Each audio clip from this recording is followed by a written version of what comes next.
ಬಳ್ಳಾರಿಯಲ್ಲಿ ಬ್ಯಾನರ್ ವಿಚಾರಕ್ಕೆ ಗಲಾಟೆ ನಡೆದಂತಹ ಪ್ರಕರಣ ಸಂಬಂಧ ಬಳ್ಳಾರಿಯಲ್ಲಿ ಇವತ್ತು ಬಿಜೆಪಿಯಿಂದ ಬೃಹತ್ ಸಮಾವೇಶವನ್ನ ನಡೆಸಲಾಗ್ತಾ ಇದೆ.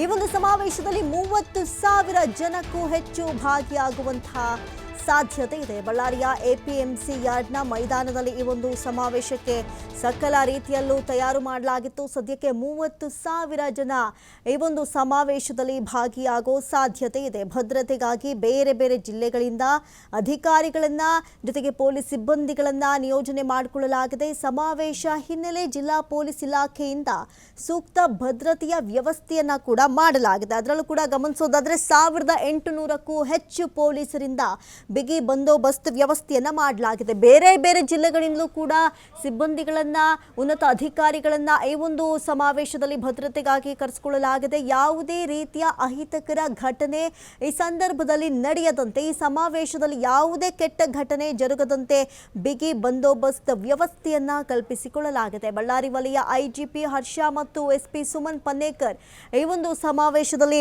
ನೇತೃತ್ವವನ್ನು ವಹಿಸಿಕೊಂಡಿದ್ದಾರೆ. ಜೊತೆಗೆ ಬೇರೆ ಬೇರೆ ಜಿಲ್ಲೆಗಳಿಂದಲೂ ಹೆಚ್ಚಿನ ಅಧಿಕಾರಿಗಳನ್ನ ಕರೆಸಿಕೊಳ್ಳಲಾಗಿದೆ. ಯಾಕಂತ ಹೇಳಿದ್ರೆ ಜನವರಿ 1ನೇ ತಾರೀಕು ಬಳ್ಳಾರಿಯಲ್ಲಿ ನಡೆದಂತಹ ಘರ್ಷಣೆ, ಒಂದು ಬ್ಯಾನರ್ ಹಾಕುವಂತಹ ತೆಗೆಯುವಂತಹ ವಿಚಾರಕ್ಕೆ ನಡೆದಂತಹ ಘರ್ಷಣೆ ಎಷ್ಟರ ಮಟ್ಟಿಗೆ ರಾಜ್ಯಾದ್ಯಂತ ಸದ್ದು ಮಾಡಿತು ಅನ್ನೋದನ್ನ ಗಮನಿಸಿದ್ವಿ. ಈ ಒಂದು ಘರ್ಷಣೆಯಲ್ಲಿ ಓರ್ವ ಕಾಂಗ್ರೆಸ್ ಕಾರ್ಯಕರ್ತ ರಾಜಶೇಖರ್ ಎಂಬಾತ ಮೃತಪಟ್ಟ, ಗುಂಡೇಟು ಬಿತ್ತು. ಆ ಒಂದು ವಿಚಾರದಲ್ಲಿ ಸದ್ಯಕ್ಕೆ ಕಾನೂನು ಸುವ್ಯವಸ್ಥೆ ಹಾಳಾಗಿದೆ.